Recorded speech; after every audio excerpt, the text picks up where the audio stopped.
My name is Castor Whitmore. I've been a park ranger at Glacier National Park for 3 years now, though most people assume I arrived yesterday based on how they listened to my warnings. The job chose me more than I chose it, though the circumstances were desperate enough that I would have taken almost anything. 2 years ago, my teaching career evaporated. Not scandals or firing, just the slow collapse of meaning. 7th grade science in Missoula had become an exercise in managing chaos while standing in front of 30 faces that mostly looked at their phones. The district had no budget for supplies. The administration blamed teachers for test scores beyond their control, and I watched colleagues submit to the grind until they became ghosts, still drawing breath. When my marriage ended that same year, I didn't fight it. We'd become strangers sharing a mortgage. A recruiter from the National Park Service found me at a job fair. I'd been applying to everything: park maintenance, forest service positions, anything that promised solitude and purpose. She was direct. They needed rangers with strong backgrounds in education and wilderness safety. Pay wasn't impressive, but housing came with the post. A small cabin near Lake McDonald, about 4 miles from the main ranger station at Apgar. I could live alone. I could walk outside and see mountains without rooftops between me and the sky. I could do work that mattered without committees or politics. I accepted in 30 seconds. My first season was quiet. Training drills, visitor assistance, the occasional lost hiker found within a few miles of the trail. Summer tourists flooded the park. Fall brought hunters and experienced backcountry people. Winter nearly killed me with isolation, but I'd expected that. By year 2, I'd developed instincts. I knew the trails, the weather patterns, the animal behaviors. I could read a forest like my colleagues in the ranger station could read administrative emails. The call came on an October evening. Temperature dropping fast. The lake outside my cabin developing that strange steel-gray color that meant the season was turning dark. My radio crackled at 6:47 p.m. Dispatch to Whitmore, we have 2 missing hikers. Reported as overdue from a day trip on the Gunsight Lake Trail. Family last contacted them at 2 p.m. when they said they were heading to the summit. Last location before signal loss was near the lake. I was already moving. Gunsight Lake sits below Jackson Peak, roughly 5,000 feet elevation, with a trail that becomes increasingly difficult above the lake basin. In October, a day hike there was ambitious but not impossible. A missed return by late afternoon, though, meant either injury or disorientation. Copy, I'm heading out. What's the weather window? Front coming in around midnight. You've got maybe 4 hours before visibility becomes critical. Search and rescue team won't be in position until dawn. You're the first on scene. I grabbed my pack. Emergency supplies, medical kit, extra batteries, water purification, rope. The things you carry when you know the mountains don't care about your schedule or competence. My flashlight, checked twice. The radio, fully charged. A whistle. My jacket, which smelled of pine and old rain. The trail from my cabin to Gunsight Lake takes about 90 minutes at a normal pace. I made it in 55, moving in the way you learn to move in mountains when you've done it enough times to stop thinking about rocks and elevation. My legs remembered the path. My lungs remembered the work. The light was dying fast. The sun had already vanished behind the western peaks, leaving that quality of dusk that makes the world look like it's drowning in deep water. The trail narrowed as it climbed. Ancient hemlocks closed in, their branches low enough that you had to duck. The forest smelled like rot and mineral stone, that specific combination of decay and indifference that older forests carry. When I reached the lake, my heart wasn't elevated from exertion. The surface was still, too still. I'd seen this lake dozens of times, and it never looked this solid. The surrounding cliffs rose in dark bands of stone and shadow, and the temperature dropped another 5 degrees in the open space. I stood at the trail terminus and used my flashlight, pushing the beam across the water, toward the opposite shore where the trail continued to Gunsight Pass. Nothing. No emergency signals, no person-shaped silhouettes, no gear on the rocks. I checked my watch. 7:58 p.m. About 90 minutes of usable light left, maybe less depending on cloud cover. I called out, "Park Service, if you can hear me, make noise." The echo returned strange, compressed and flattened, like the mountain was swallowing sound instead of returning it. Twice. My call, then its hollow answer, then nothing. I moved along the eastern shore, my boots loud on the rocky slope. Every 50 meters I'd stop and call again. Listen, the wind was picking up. The first drops of rain, coming early, damn it, felt like cold coins on my jacket. The pass climbs another 1,500 feet. If they'd gone that far, they were higher than I was, possibly already in cloud cover, unable to navigate back. I was about to turn back for my cabin to organize the full search team when I heard it. A voice, female, calling down from above. Help, down here, we need help. The voice came from the western side of the lake, up the Talus slope toward Gunsight Pass. I adjusted my bearing and began climbing. The rocks were wet and treacherous. My flashlight caught the slope in segments, rocks in stark detail, then shadow, then rocks again. I was climbing as fast as safe allowed, maybe faster. Keep calling, I shouted. I'm coming up, tell me your names. No answer, just the wind. I climbed another 100 meters, breathing hard, my legs burning the way they do when you push oxygen-deprived muscles hard. Then I heard it again, the same voice. But something was wrong with it. It was coming from below me, behind me, at the lake. Help, down here, we need help. The exact same intonation, the exact same words, recorded and played back, except that the human voice doesn't work that way. The human voice carries accidental details, a slight rasp, a micro variation in pitch, the ghost of emotion beneath the words. This had none of those things. It was a voice the way a photograph is a picture, accurate but dead. I stopped climbing. My light swung down toward the lake, but in the darkness all I could see was the black surface and the blur of my own rain-soaked clothes in the reflection. Keep calling, I said, aware that my command sounded less certain. I'm looking for other voices. Tell me where you are. Are you injured? Silence. Wind. The first real storm gusts coming up the valley. I resumed climbing, more carefully now, my mind cataloging possibilities. Sound carries oddly in mountains. Echo could explain repetition, but not that. Not the exact replay of specific words. Possibly someone had a phone still working, playing a recording. Or I'd misheard the first time. I'd climbed another 50 meters when the voice came again, this time from above. Please. My friend is hurt. Please come up. Different words, genuinely different, with the particularities of speech, a slight tremor, what might have been genuine distress. This was the voice I'd heard before, human, specific. Stay put, I'm coming. My name is Castor, I'm a park ranger. What's your name? Maya, the voice called back. My friend is Marcus. He fell about a half-mile above the lake. He's hurt bad. A half-mile above the lake would place them on the talus field that leads to the pass, maybe around 6,000 feet.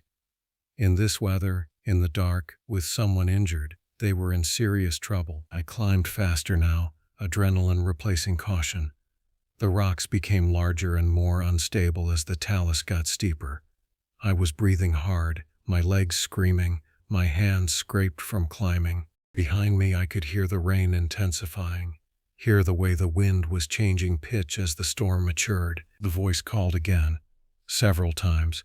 Marcus needs help. Please hurry, please. I was 50 meters below them when I called back. I'm almost there. Keep talking. Keep your friend awake if he's conscious. He's conscious. He won't move. His leg. I think his leg is broken. I kept climbing. The rain was now steady, making the rocks slick. My boots were finding less purchase. Every movement up seemed to take more effort. The darkness was nearly complete except for my flashlight's cone, and the rain was cutting its effectiveness in half. It was then that I noticed something I should have noticed earlier. The voice above me had stopped coming from above. It was coming from beside me. And then from my other side.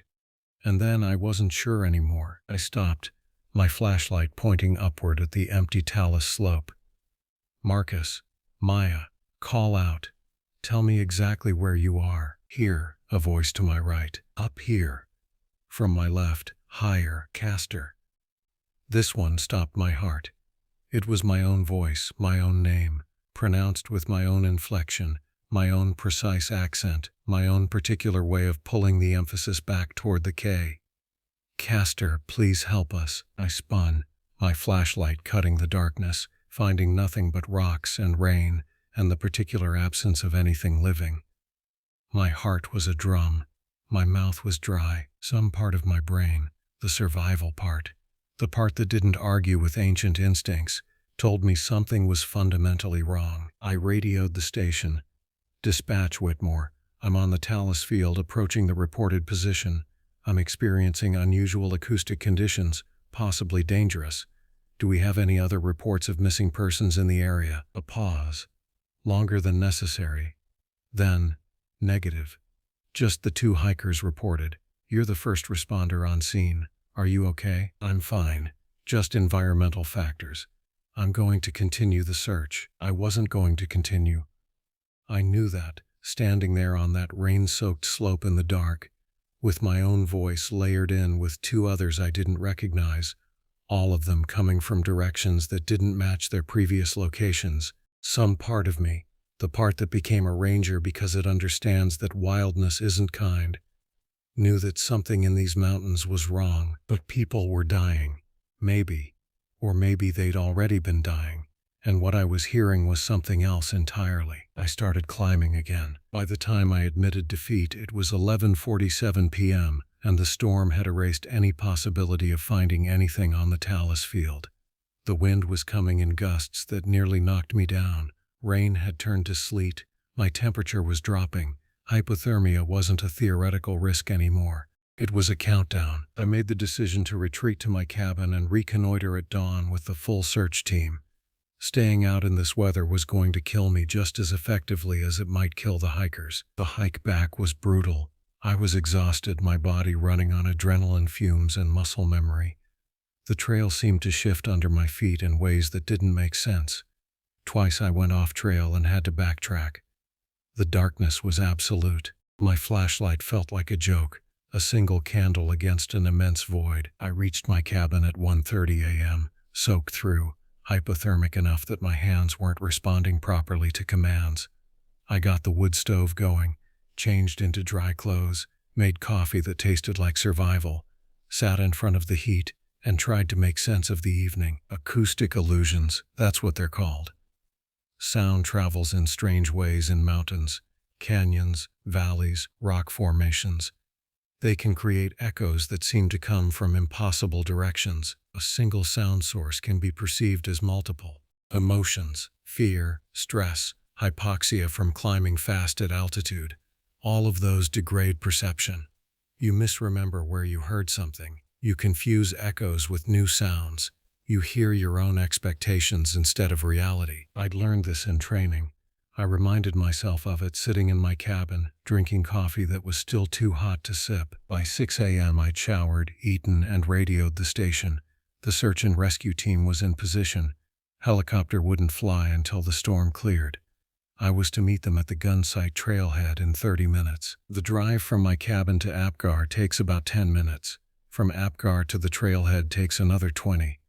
I made it in time, meeting the SAR coordinator, a woman named Devon, 10 years my senior, with the kind of competence that comes from decades of pulling people out of their mistakes. "You look like hell," she said, which was accurate. Long night.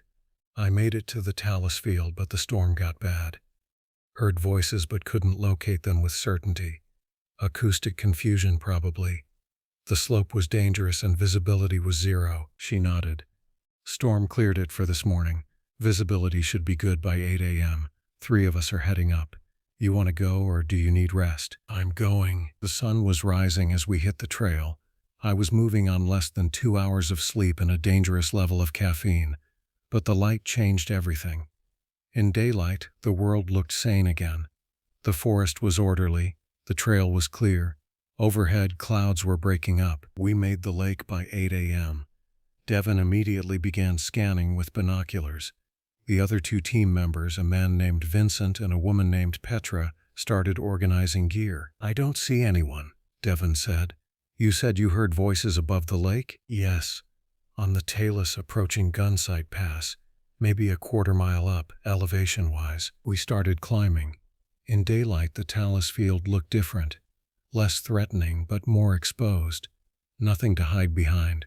The rocks were arranged in that particular way that shows they came from the cliff face, from the particular fracture patterns of ancient mountain erosion. The rain had cleared, leaving everything dripping and glistening. We spread out and climbed methodically, looking for evidence: torn clothing, blood, disturbed rocks suggesting a fall, broken equipment. Halfway up, Petra called out. She was standing over something, a hiking boot. Relatively new, still laced. Size 9, approximately. No foot inside. We found the second boot 30 meters away. Recent, Vincent said. The grass around these hasn't been crushed long. Maybe 12 to 24 hours. This is wrong, Devon said quietly. The tone in her voice told me she'd found something worse than boots. We moved to her position. At first I didn't understand what I was looking at. A pile of fabric, dark and wet, scattered across rocks. As we got closer, details resolved. A hiking jacket, shredded. A backpack, also torn. A water bottle, and underneath, pressed into the rocks, what looked like human remains. Not a complete body. Pieces. A hand, still in a sleeve. Cloth that might have been skin. Fluids that suggested the pile had been here long enough to begin breaking down. Devon was on her radio immediately, calling for the helicopter, calling for county sheriff, calling it in with the detached professionalism of someone who'd seen death in the mountains before. The hikers, Petra said, asking the question nobody wanted to answer. This is them? Probably, Vincent said. Single location, this elevation, timing matches the missing report. But something would have had to. He didn't finish. We all understood the unfinished sentence. Something had to have torn these people apart. My mind was moving fast, running through possibilities. Bear attack, most likely. Grizzlies have been spotted in this area, though it's not their primary range. A predator of some kind, though nothing native to Glacier, kills humans this thoroughly and leaves remains like this. Mountain lions hunt by stealth and throat compression. Wolves avoid direct engagement. Bears are powerful but generally kill by crushing. This looked less like predation and more like, I didn't want to contemplate what it looked like. Devon was examining the site more carefully, taking photos, documenting everything. No signs of a fall, she said. If he fell from above, he'd be in one place, not scattered across this area. And the configuration of injuries, multiple limbs in different states of decomposition, the way they're arranged.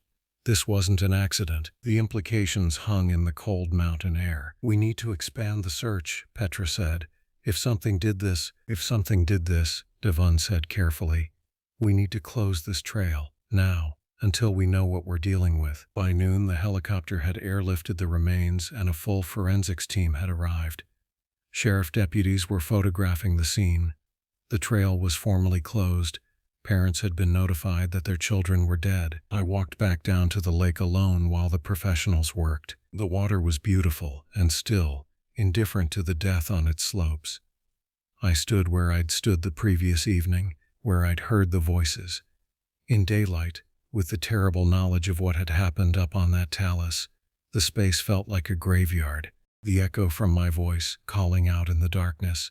I understood now that I'd heard voices just fine.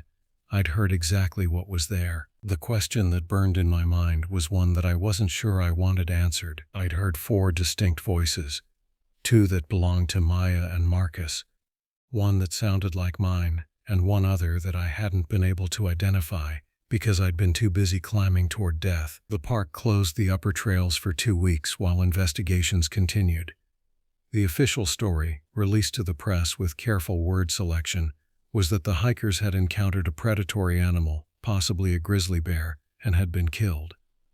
DNA evidence was being analyzed. Rangers would be assigned to bear management and trail safety protocols would be reinforced. What was not mentioned in the official statement was that the remains showed no signs of animal predation in the traditional sense. No bite marks that matched any known glacier predator. No claw trauma. What was mentioned, very carefully, in a closed briefing to ranger staff, was that the tissue damage was consistent with manual trauma, and that the positioning of the remains suggested something with sophisticated limb coordination and bilateral symmetry. In other words, something had torn two people apart using what looked like hands. I was cleared to return to my cabin but asked to keep a low profile. Media was having a feeding frenzy. Missing hikers turned dead hikers turned mysterious animal attack was the kind of story that drove news cycles. A woman had already shown up at the APGAR office claiming she was a cryptid investigator and needed to document Glacier's unknown predator population. Devon had taken me aside before I left the ranger station. "I'm going to say something off the record," she'd said. "What happened up there? I've been doing this for 23 years. I've seen grizzly kills, wolf kills, every predator this region has. That wasn't an animal attack, at least not an animal I know about." "What does that mean?" I'd asked, though I knew exactly what it meant. "It means be careful, lock your door, keep your radio on, and if you hear anything unusual, if you have any sense that something's wrong, you call it in immediately. Don't investigate, don't think, call it in." I'd nodded like I agreed, but I knew already, with the knowledge that comes from surviving things most people never face, that if something was wrong, calling wouldn't save me. The mountains had already shown me that radios didn't protect you. Distance didn't protect you, and warnings didn't mean a damn thing if the danger was smarter than the animals we'd written into wildlife management manuals. My cabin became a fortress that I pretended wasn't a fortress. I locked doors I'd never locked before, checked windows, kept my radio and flashlight within arm's reach of my bed. During the day, I told myself I was being rational, responding appropriately to an unknown danger. At night, I lay awake listening to the forest and wondering if the forest was listening back. The weather turned cold and clear, the kind of October weather that feels like an ending. The leaves had mostly fallen. The exposed, deciduous forest revealed the underlying skeleton of rock and water. And in this clarity, in this season of visibility, things that might have remained hidden started showing themselves. Reports came in. A hiker had seen something on the trail near Iceberg Lake, something bipedal, moving through the trees with wrong proportions. A couple camping at Logging Lake swore they'd heard voices calling their names from the water in the middle of the night. A lone backpacker had abandoned his trip after a night where something had circled his camp, calling to him in a voice that sounded almost like his own voice, trying to convince him to come out into the darkness. Rangers investigated. Most reports yielded nothing, but the pattern was clear to anyone paying attention. Something was moving through the park, something that could mimic human voices, something that knew how to use language as a lure. It was 2 weeks to the day after the hikers died when I saw it. I was restocking supplies at the ranger station, trying to maintain normalcy despite the underlying sense of dread that had settled over the park like radiation. The station manager, a man named Gregory who'd been with the park for 15 years, was doing paperwork at his desk. "You should take some time," he'd said when I arrived. "You found the bodies. That's trauma." "I'm fine," I'd said, which was a lie so obvious that both of us had let it pass without comment. I was driving back to my cabin at 4:15 p.m. when I saw it on the road. At first I thought it was a person, bipedal, moving with what looked like human locomotion, standing near the road shoulder about 3 miles from APGAR. I was going to stop, thinking maybe lost tourist or someone having car trouble, but something in the way it moved made me reconsider. The gait was off, the proportions were wrong, the limbs were slightly too long, and the way it turned its head as I approached. The gesture was human, but the mechanics were wrong, like someone had given the instruction for turn head toward sound to a system that didn't fully understand human anatomy. I accelerated past. In my mirror, I watched it for as long as I could see it. It didn't move after I passed. It just stood there on the shoulder, watching the road, waiting for the next car. By the time I reached my cabin, my hands were shaking. I did something then that I should have done when Devon warned me. I called her directly, not through station channels, and told her what I'd seen. I gave a detailed description. Approximate height, 6 feet, maybe 6'2", build, lean, with visible musculature but not proportioned like a human. Coloring, I couldn't be certain in the failing light, but it looked pale, almost white. Clothing, No clothing visible, which meant either it was naked or it was covered in something I didn't want to identify. "Stay inside," Devin said when I finished. "Lock everything. I'm going to send someone by and we'll coordinate a search of that section of road. Don't go outside. Don't approach anything." I spent that night not sleeping, listening. The forest made normal sounds. Wind, branches, the distant water. And underneath those sounds I thought I heard something else. Movement, deliberate movement. Something outside my cabin that was trying to remain quiet but wasn't entirely succeeding. At 5 a.m., I shone my flashlight out the window. There was a pattern of handprints on the glass, 5 digits, arranged as if something had been pressing its palms against the window. The patterns were fresh, no dust accumulation, no rainwater having dried in streaks. Whatever had made them recently, perhaps minutes ago. I photographed them and reported them. By midday, a forensics team had made casts of the prints.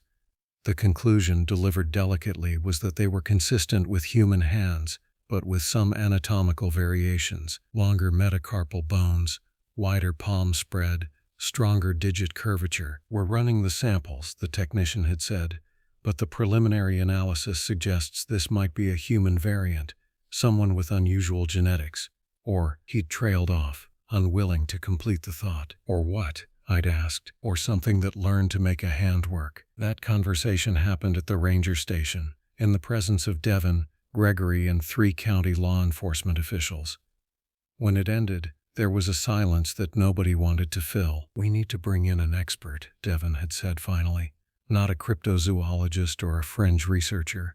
I mean someone who understands wildlife behavior, someone who studied predatory intelligence. This thing isn't following normal patterns, but it's not random. It's learning. It's adapting. It's hunting," Gregory said quietly.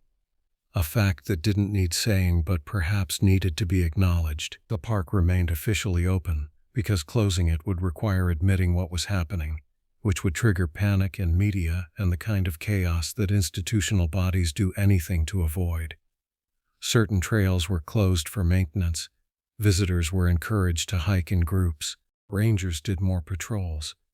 Everything was normal, except that nothing was normal. That night I heard the voices again. They came from outside my cabin, just at the edge of where I could see with my lights. My own voice, calling my name.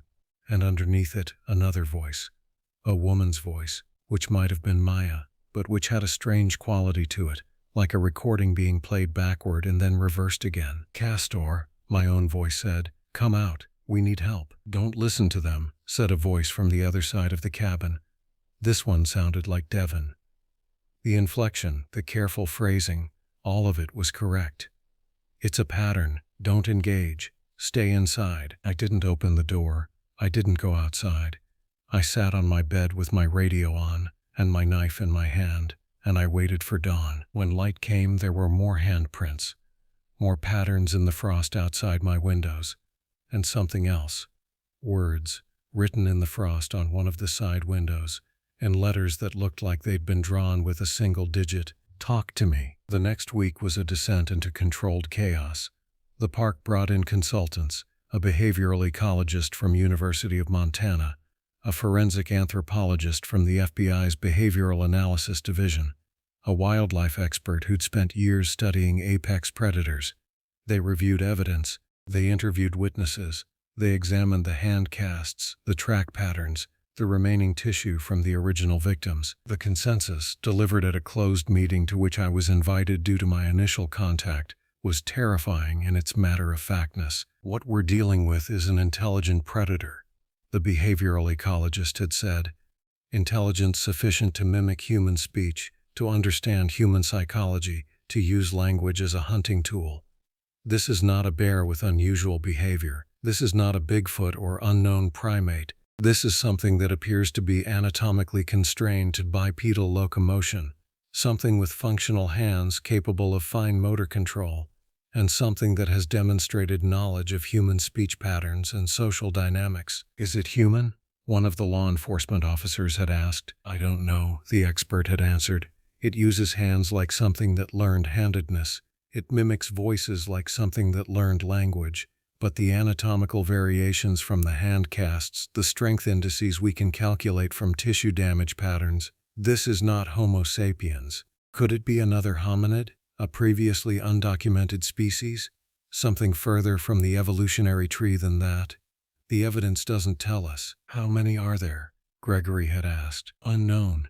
We have evidence of at least one individual.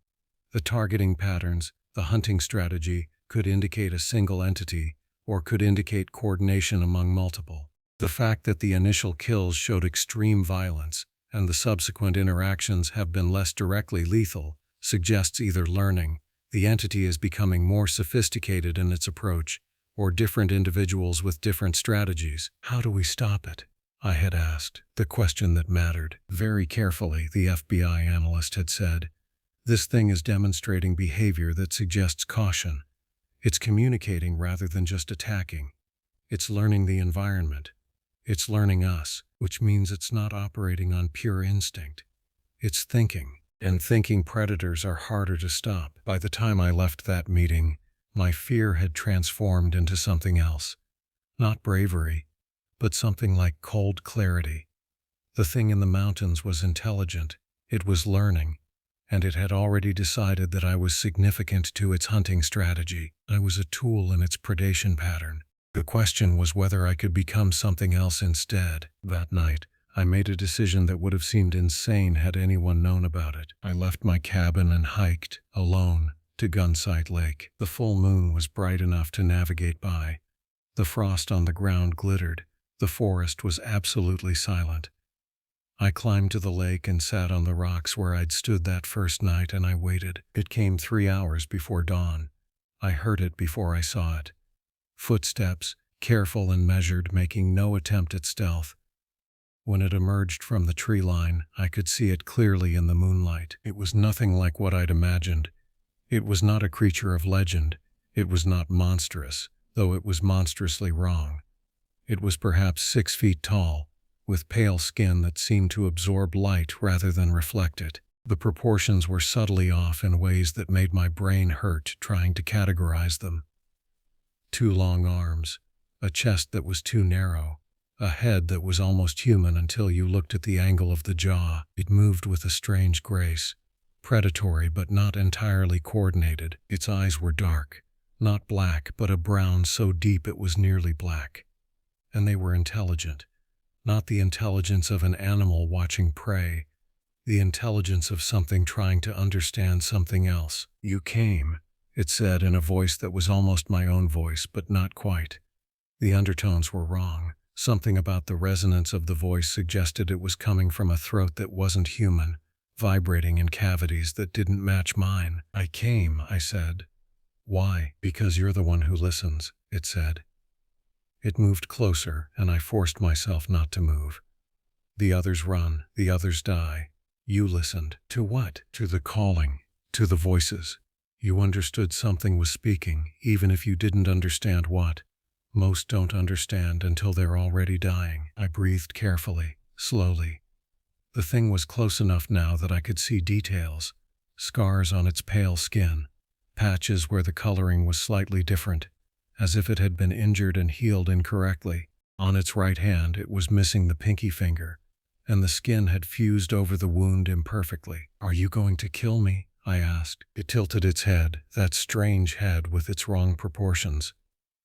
Do you want me to? No, then I won't. That's the arrangement we make with thinking prey. The thinking ones get to decide if they run or if they stay. It sat down on the rocks across from me, arranging itself in a posture that was almost but not quite how a human sits. I've been here longer than you, longer than the hikers, longer than the rangers who found me in the winter 5 years ago. You were someone else, I said, understanding beginning to crystallize. Before this, I was a man, it said, a geologist. I came to the park to study glacial retreat. I got lost. I found a shelter, a cavern, in the deep rocks where the water runs. There was something there, something old, something that learned to speak my language and taught me how to speak without a human throat. It showed me how to remake my hands, how to walk in 2 legs instead of 4. It was trying to become what I was, and I became more like what it was. Where is it now? I asked. Dead. I killed it. Or we killed each other. The boundary between us got unclear.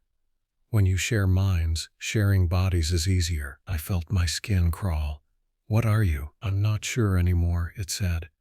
Hybrid, evolution's mistake, or maybe evolution's answer. I'm intelligent enough to know I shouldn't hunt humans, but hungry enough that I do.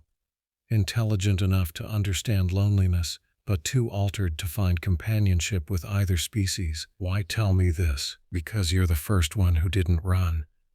It leaned forward. Its dark eyes held something that might have been loneliness, or might have been hunger, or might have been both things at once. Because you came back, deliberately, knowing what I am, and you came anyway. I understood then what it was asking. Not permission to kill me, but permission to stop hunting at all. To end. And if I didn't give it permission, it would continue. It would keep calling people up onto that talus field. It would keep learning more sophisticated ways to lure them. It would keep becoming something worse. I can't help you with that, I said quietly. If you want to stop, you stop. But I can't make that choice for you. The thing that had been a man stood up. The rejection didn't make it angry, it made it sadder, in a way that suggested sadness was something it remembered from its human lifetime. I know, it said. I wanted to ask anyway. It turned and walked back toward the tree line. At the edge, it turned once more. When they ask you what you saw, you can lie, it said. Tell them it was a bear. Tell them you tracked it and lost it. Tell them I'm dead. I won't see you again? No, it said. I'm going deeper, where the mountains are truly wild. There's a place further back in the Flathead, a place where humans don't go. I'll find it, or I'll find a way to stop existing. Either way, this ends. I watched it disappear into the forest, moving with that strange grace, moving away from the only species that could have possibly understood what it had become. 3 days later, I went to the ranger station and reported that I'd tracked what might be the predator to a location deep in the Flathead National Forest. I'd been unable to confirm a sighting, but had found old bone remains, possibly human in origin, suggesting the creature had been active in remote areas for some time. The trail had become too dangerous to pursue alone. The story I constructed was detailed enough to be credible, and vague enough to be unprovable. The search efforts focused on the Flathead, far from Glacier's primary hiking areas. Nothing was found. After a month with no new incidents, no new missing hikers, the official conclusion was that the predator had moved on, or died. The park reopened the closed trails. Life returned to something resembling normal. But Glacier had changed. The wilderness had revealed itself as something other than a place of natural beauty to be preserved and accessed. It was a place where things lived that were not in the official catalogs. It was a place where the world's boundaries were thinner than most people understood. I stayed at my post. I became more careful on the trails, more alert to wrongness. And sometimes, on cold nights when the wind moved through the mountains in particular ways, I heard something in the distance that sounded almost like voices. Not calling for help, not trying to lure anyone to their death, but something like singing, or like something trying to remember what music was supposed to sound like. I never saw it again. I never heard its voice. But I knew it was still out there, in the deeper wild, living in the space between species, learning to exist as something that should not exist. And every time I hiked the high trails, when I felt that sense of being watched, I was no longer afraid. I understood what was watching. I understood why. I'd helped something to end its hunger by acknowledging it. I'd given a thinking predator permission to be more than an animal by treating it like something that could choose. Whether that was mercy or cruelty, I still don't know. What I do know is that the mountains are not what they appear to be. They contain wonders, but they also contain loneliness of a kind that transforms flesh. They contain intelligence that moves on all fours and walks on two legs and lives in the space between human and something else entirely. And if you're very careful, very attentive, and very willing to accept that kindness sometimes looks like letting something leave to find its own way to end, you can live in that place. You can walk those trails. You can listen to the voices when they call. You just have to understand what you're listening to and be prepared to respond in kind. I was working a dead-end job at a hardware store in Missoula when the letter arrived. Not email, an actual letter, typed on official Park Service letterhead, stamped and forwarded twice. The hiring manager, a woman named Patricia Reeves, was looking for a ranger willing to take on the most isolated post in Glacier National Park. The cabin sat 5 miles from the nearest patrol station, overlooking Lake McDonald's northern branch. The pay was 30% above standard rate. I needed the money. 3 years of paying off student loans and medical bills from my father's final months had drained everything. My apartment was a studio where I could hear neighbors through every wall. The offer promised solitude, fresh air, and a salary that meant I could finally stop worrying. What I didn't know was that solitude has a cost in the mountains. I drove out in September, my truck loaded with everything I owned that mattered. The access road to the ranger station was barely maintained, winding through dense lodgepole forest. My name is David Mora. I'm 34, built lean from years of hiking, and I told myself I was ready for wilderness. I'd done seasonal work before, but nothing permanent, nothing at 5 miles from anyone else. Patricia was waiting when I arrived, standing on the ranger station porch in full uniform, her gray hair pulled back in a practical braid. She walked me through the basics while we loaded supplies into a 4-wheel drive. The patrol routes, radio check-ins every 12 hours, emergency protocols. She mentioned the previous ranger had transferred out for personal reasons in February. It's a hard post, she said, handing me a laminated map. Beautiful but isolated. Some people aren't built for it. I told her I was. The cabin materialized through the trees an hour later, and I understood why they paid extra. It was built in the 1960s, wooden and weathered, with a stone chimney and a wraparound porch that overlooked the lake. The water was already turning gray with autumn, the surrounding peaks sharp against a bruised sky. Inside, the cabin smelled like old wood and something else, something musty and forgotten, like a tomb recently opened. The furniture was minimal: a cast iron stove, a table scarred with knife marks, a cot in the back room. The previous ranger had left almost nothing behind. No personal items, no photographs, no evidence of human occupation beyond the bare necessities for survival. That first night, I sat on the porch and watched the lake darken. The forest pressed in from all sides, and the silence was absolute. Not the peaceful silence of nature you read about in brochures. This was a silence that felt like waiting, like something was listening back. I built a fire and tried to read, but the book seemed to demand more focus than I could muster. By 10 o'clock I gave up and went to bed. The cot was thin and uncomfortable. Wind moved through the eaves of the cabin, and somewhere out in the dark, something called, a sound that might have been an owl or a elk or something I couldn't name. I lay awake for hours, listening to the forest. The next morning, the sun came up bright and clear. In daylight, the cabin seemed fine, isolated but fine. I made coffee on the camp stove and reviewed my responsibilities, maintaining the trail system, monitoring for illegal activity, documenting wildlife encounters, responding to emergencies. The radio crackled at 7 a.m., Patricia's voice checking in. Everything normal. Everything fine. I started exploring the surrounding area, walking the marked trails. The forest in fall was beautiful in a way that felt almost aggressive. The colors too bright, the light too clear, as if the landscape was demanding to be acknowledged. I found evidence of elk, deer, the usual wildlife. No signs of anything unusual, but I kept finding myself walking toward the lake. There was a landing about a quarter-mile from the cabin, a rocky beach where the water lapped against smooth stones. The lake was enormous, stretching north and south until it disappeared into mist and distant mountains. It felt ancient and cold. I stood there for a long time, not knowing why. On the 4th day, I heard the voice. I was at the cabin, making a midday meal, when I heard someone calling my name from the forest. A woman's voice, distant but clear, carrying through the trees with an unnatural quality. Not shouted, but projected somehow. David. David, can you hear me? I stepped outside immediately. Ranger protocol demanded response to any distress call. But the forest was empty. The voice came again, closer now, from a different direction. David, we need help. David. I grabbed the radio and climbed the small hill behind the cabin for better reception. Station, this is Ranger Post 7. We may have a lost hiker in the northern quadrant. Voice contact made but visual not confirmed. Patricia's response was immediate. Copy Ranger 7. Stand by for coordinates. Attempt to maintain voice contact. But the voice had stopped. I waited, listening. The wind moved through the trees. Birds called their ordinary bird calls. Nothing else. Station. Voice contact lost. I reported. Copy. Monitor and report. Help is 2 hours out if needed. I spent the afternoon searching, following what I thought was the direction the voice had come from. I found nothing.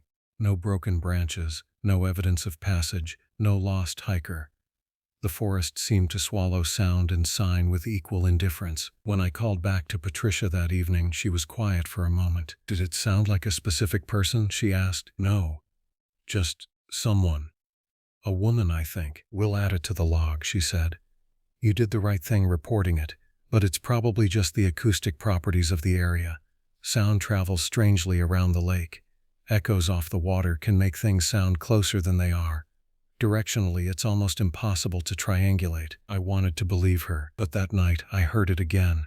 My name carried on the wind, that same unnatural voice. This time it didn't beg for help. It simply called, patient and persistent, as if it knew I would eventually answer. I didn't leave the cabin. I locked the door, which I'd never done before, and I sat by the fire, listening to my name echo through the darkness. October came with heavier rain. The lake turned the color of steel. Most days the surrounding peaks vanished into cloud, and the world compressed down to the cabin and the immediate forest, a radius of visibility that never exceeded 30 yards. It felt like living inside a wet dream, where the boundaries between sky and mountain and water dissolved into gray sameness. The voices came regularly now. Always my name. Always a woman's voice. Sometimes carrying urgency, sometimes neutral and conversational. Once around 3 a.m, she laughed, a sound of genuine amusement that came from somewhere near the lake. I remembered reading somewhere that coyotes could sound almost human, that packs would sometimes mimic voices to lure prey, but this was nothing like any animal sound I'd ever heard. I established a routine to maintain sanity. I did my patrols methodically, marked the trails, documented everything. I checked in with Patricia every 12 hours. I read, cooked, maintained the cabin. The forest stayed empty of other humans. No hikers, no campers, no one else foolish enough to be out here at this time of year. The previous ranger had left behind a journal, which I found tucked in a cabinet. It was mostly routine entries, weather observations, wildlife sightings, supply notes, but the final entry dated February 8th was different. The handwriting was rough, almost frantic. She gets into my head. I hear her asking questions about myself, things no one should know. When I close my eyes, I smell her, like wet earth and something else. Something that's been rotting. I think she's teaching me something. I think I'm beginning to understand. If I'm not gone by tomorrow, don't come looking. Whatever she's done to me, I don't think it stops just because I leave the forest. The journal ended there. I tried not to think about what that meant. Instead, I focused on practical details. I reinforced the cabin's locks. I checked the supplies. We had plenty of food, ammunition, fuel.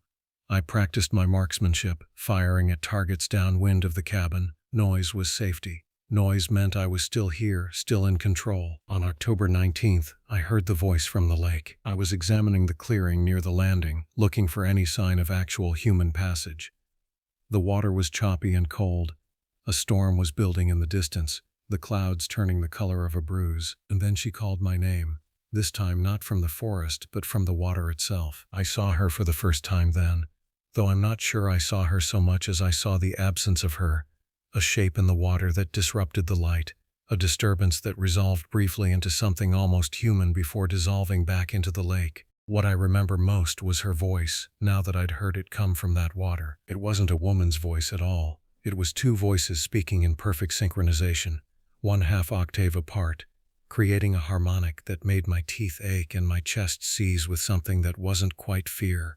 Not yet, but it was the opening to fear. The way a crack in a wall is the opening to collapse. David, the voice said. The voices said, come closer. I ran back to the cabin. I barricaded the door and stayed there while the storm hit. Wind screamed around the eaves. Rain hammered against the windows. And through it all, I heard my name called from different directions, from the forest, from the lake, from underneath the porch. Always the same two-part voice, always in that terrible harmony. I kept the lights on all night, and every night after that. Patricia noticed something was wrong during the radio checks, though I tried to hide it. "You're sounding stressed," she said. "Are you sure you're okay out there?" "Just the isolation," I told her. "The weather, I'm fine. If you need relief, I can arrange a rotation. We can get someone to cover for you." The thought of another person here terrified me more than being alone. I told her no, but I wrote everything down. Every time I heard my name, every detail I could remember about what I'd seen at the lake. I documented the strange acoustic phenomena, the way the forest seemed to distort sound, the unexplained cold spots in certain clearings. I was trying to create a pattern that made sense in terms of natural explanation, but the entries read like a descent into paranoia. By late October, I'd realized something. The voice knew me, not just my name, but details about me. During one of the calls, she mentioned my father's death. During another, she quoted something I'd written in my personal journal, a private thought I'd never shared with anyone. She was learning me, the way a predator learns its prey, and she was patient. I found a passage in the previous ranger's emergency supplies, a book about Native American folklore. There was a chapter on beings that could mimic voices, creatures from different tribes' traditions that would sit at the edges of human settlement and call to people by name. Fleshgates, one account called them, though the term was more recent, from internet forums and horror communities. Other traditions had different names, but the pattern was consistent. They learned your voice by listening to you speak. They learned your secrets by watching your behavior. And once they knew you well enough, they could attract you into the forest with perfect precision, because they would call to you as something you couldn't refuse. In most of the old stories, people never came back from that last call. By November, the snow had come early. The world outside the cabin was a white void broken only by dark trees. The isolation intensified. My supply runs to the station stopped because the access road became impassable. My radio contact with Patricia decreased. The static was worse in bad weather, and my messages became increasingly fragmented. She tried to get me to leave. "David, we can arrange extraction. A helicopter can be there by tomorrow morning." "No," I said. "I'm fine. I'll weather it here." But I wasn't fine. I was hollowing out from the inside. The voices came more frequently now, and they were sophisticated. She called me by my mother's nickname for me, a name I'd never spoken aloud since childhood. She described memories of my adolescence with accuracy that made my hands shake. Worst of all, she began to call in his voice, my father's voice, exact and familiar and absolutely wrong coming from the dark forest. "David," my father's voice said one night, smooth and alive in a way he hadn't been for 5 years. "I'm sorry for what I put you through. Come talk to me. We can make it right." I knew it wasn't him, but that knowledge didn't make the voice less devastating. I started leaving the cabin less frequently. The trips to gather firewood became expeditions where I moved in a half-run, scanning the trees for movement. I'd see shapes in my peripheral vision, humanoid forms that dissolved when I looked directly. Sometimes I found footprints near the cabin in the morning. No footprints exactly, but areas where the snow had been disturbed, pressed down in a pattern almost like steps but not quite. As if something was learning to walk like a human, practicing my gait. On November 15th, the first snow stopped, and for 3 days we had clear weather. I used the time to reinforce the cabin further. I nailed boards over the windows, leaving only small gaps for light and observation. I moved the cot to the center of the room, away from walls where something might reach through. I fashioned weapons from whatever I could, a blade lashed to a stick, a heavy hammer, an axe. I was preparing for a siege. That was when she changed tactics. She started calling as me. I would hear my own voice from the forest, speaking in the darkness.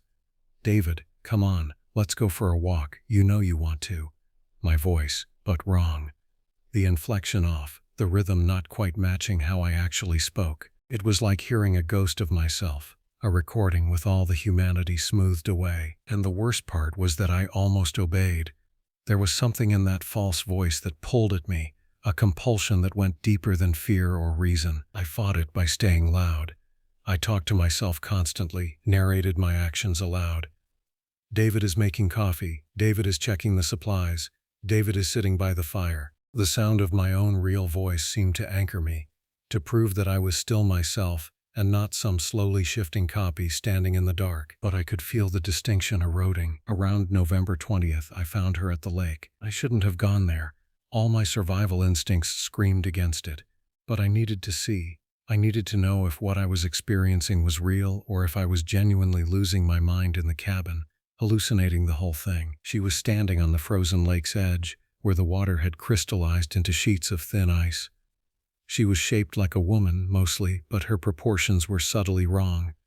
Limbs slightly too long, head angled at an angle that no human neck should accommodate. Her skin was pale and wet-looking despite the freezing temperature, and her eyes were dark. Not black, but a darkness so complete it seemed to absorb light. "Hello, David," she said, and this time the voice was nearly normal. Nearly. Two voices still, but harmonizing so closely now that they sounded like one. "You've been so difficult to reach. I've been trying to help you." "Help me," I repeated. My voice sounded like it came from very far away. "You've been so alone, for so long. I can fix that. I can help you not be alone anymore." She took a step forward, and her movement was wrong. Not a walk, but a flowing. Her limbs moving in ways that seemed to have too many joints. "We can share ourselves.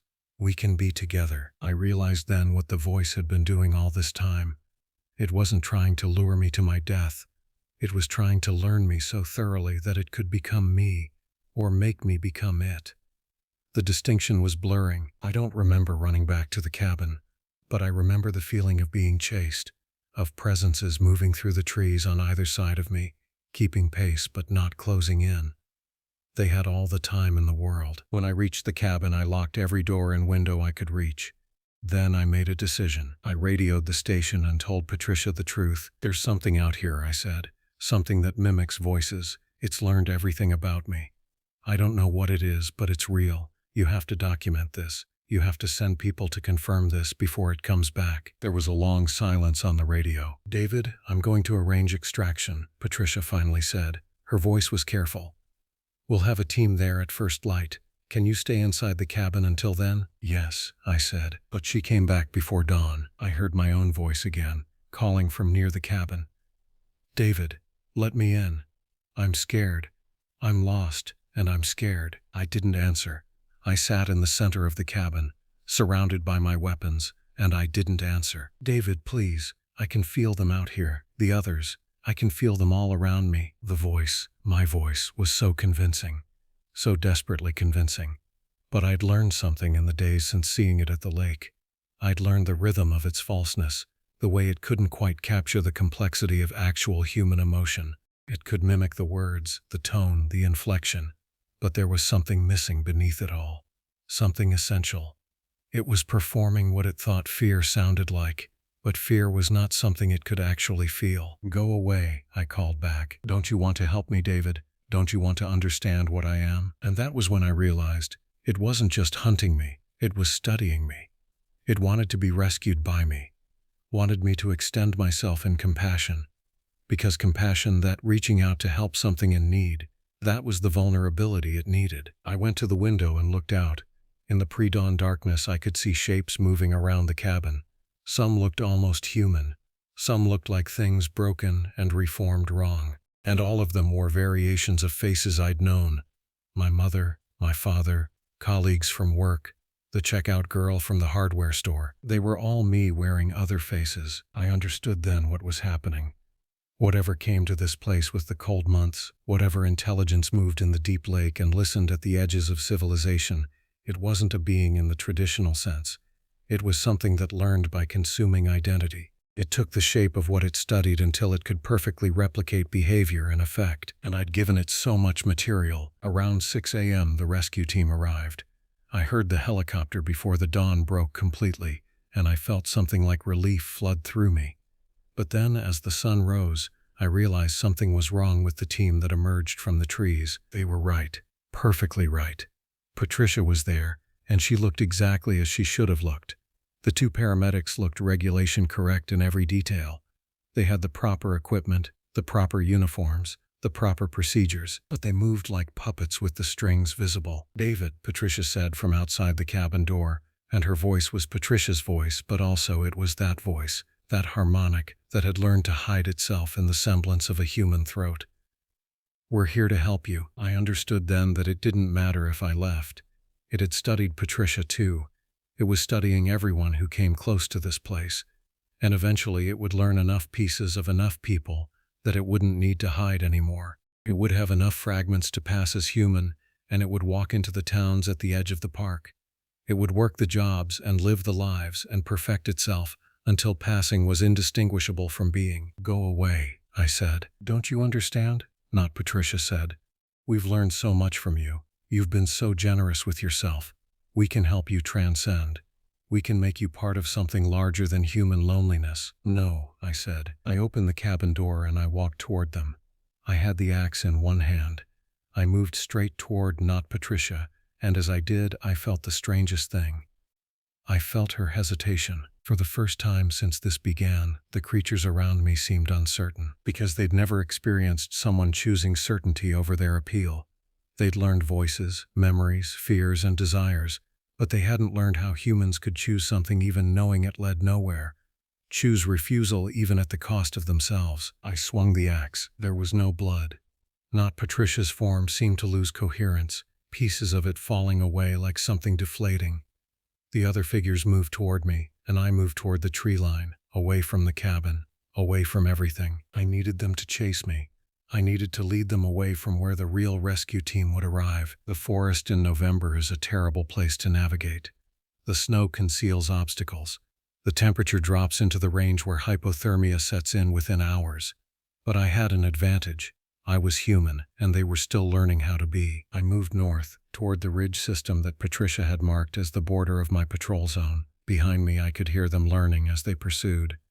Their footsteps became more coordinated. Their calls became more strategically human. One of them started crying, actually crying, and I knew it had learned that tactic from my own tears. I had my radio. I'd been running for 2 hours, and my body was approaching shutdown when I finally got through to the station.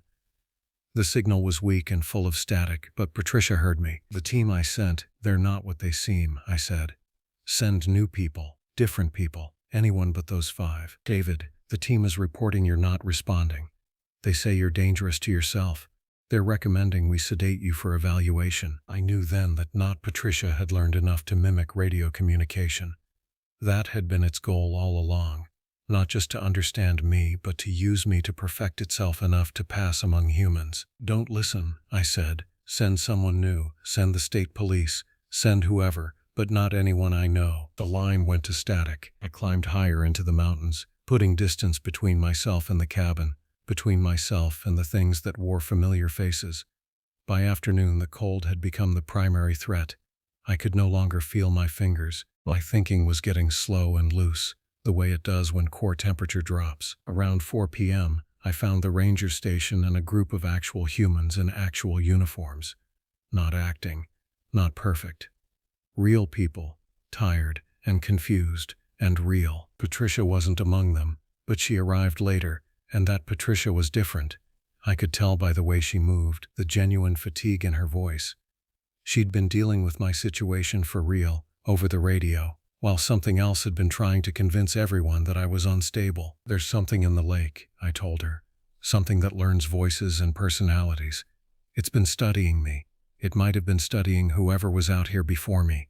It's intelligent and patient, and it's trying to perfect itself enough to pass as human." Patricia listened. She didn't immediately dismiss me as crazy. Instead, she had me checked for hypothermia, wrapped in thermal blankets, and she made calls to park administration. The study of the lake took 3 months. They found unusual temperatures in the water, readings that suggested biological activity in areas where there shouldn't be any. They found depressions on the lake bottom that resembled nests. They found evidence of something large and organized moving through the water at depths that didn't match any known species in the region, but they never found anything conclusive. Nothing that could be preserved or studied or definitively identified. The cabin was decommissioned and marked as unsafe for habitation.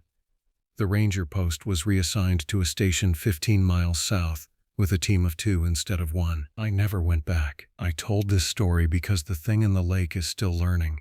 Someone has to understand what to listen for in those voices calling your name from the darkness. Someone has to know that the thing being hunted isn't trying to kill you, it's trying to become you, and that's infinitely worse. When I worked at the hardware store, no one called my name from the dark. Now I live in a city surrounded by people and noise and the ordinary chaos of human existence. I don't work alone. I don't spend time in wilderness, but sometimes, in quiet moments, I hear that harmony. Two voices speaking as one, perfectly synchronized, and I remember that it's still out there, in the places where humans go to find solitude. It's still listening, still learning, still waiting for the right voice to teach it how to be perfectly, completely human, because that's all it wanted, all it's ever wanted, to be less alone.